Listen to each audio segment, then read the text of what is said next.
Hello மக்களே, நாம் இன்னைக்கு எங்கே வந்திருக்கோன்னு பார்த்தீங்கன்னா ஏரிக்கு தான் வந்திருக்கோம். ஏரிக்கு எதுக்கு வந்திருக்கோன்னு பார்த்தீங்கன்னா மீன் சமைக்கலான்னு வந்திருக்கோம். ஆமாம் மக்களே, நம்ம அண்ணன் மீன் எடுத்துகிட்டு வரேன்னாரு ஏரிக்கு. அதனால் நான் இங்கே முன்னாடி போங்கடா பின்னாடி வரேன்னாரு. உள்ளே வந்து பார்த்தா சித்தப்பு நீங்க எப்போ வந்தீங்க? என்ன நீ பார்க்கவே இல்லையா? இல்லையா? பின்னாடி திரும்பி பார்த்தா நம்ம அண்ணன் வந்துட்டாப்புல. அப்புறம் என்ன, அவர்கிட்ட இருந்து மீனை நம்ம வாங்கிட்டு நம்ம மாஸ்டர்கிட்ட எடுத்துகிட்டு போய் கொடுக்கலான்னு போயாச்சு. இவர் தான் நம்ம மாஸ்டரு. ஐயாம் தொடக்கரி மார்த்தாண்டம் சன்னா வடக்கரி மார்த்தாண்டம். நான் சமைக்க ஆரம்பிச்சேன்னா எல்லாரும் வாயில எச்சுதான் ஊரும். அண்ணன் எட்டு வந்த பார்சலை பிரித்து பார்த்தா மசாலாவில் நல்லா ஊறிஞ்சி மீன். சிறப்பான தரமான சம்பவங்களை இனிமேதான் பார்க்க போறேன். அப்புறம் என்ன, சமைக்க ஆரம்பிச்சிட்டோம்.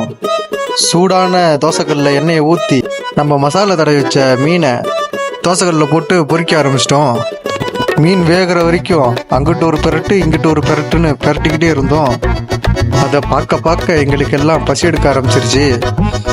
என்னடா சவுண்டு கேட்குதுன்னு பின்னாடி பார்த்தா நம்ம தம்பி முட்டையும் இலையும் வாங்கிட்டு வந்துட்டு இருந்தான்.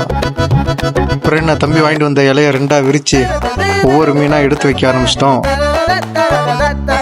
வாங்கிட்டு வந்த முட்டை பொரியல் பண்ண போகிறோம். முட்டையில் இருக்கிற மோதிரமே பாவலியே. கோழி முட்டை போட்டா கோழி குஞ்சு வெளியே வரும். வாதியார் முட்டை போட்டாருன்னா முட்டை பொரியல் எல்லாத்தையும் இலையில எடுத்து வைக்க ஆரம்பிச்சாச்சு. சரி, பசிக்குதே, சாப்பிட ஆரம்பிக்கலாம். பசி பசி. இன்னைக்கு ஒரு புட்டி எல்லாரும் வாங்க.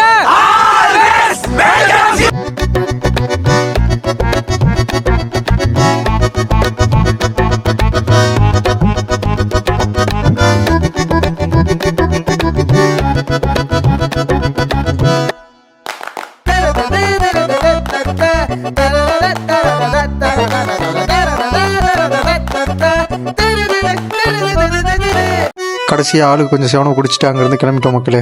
இந்த மாதிரி வீடியோ பார்க்க லைக் பண்ணுங்கள், ஷேர் பண்ணுங்கள், சப்ஸ்கிரைப் பண்ணுங்கள் நம்ம சேனலை.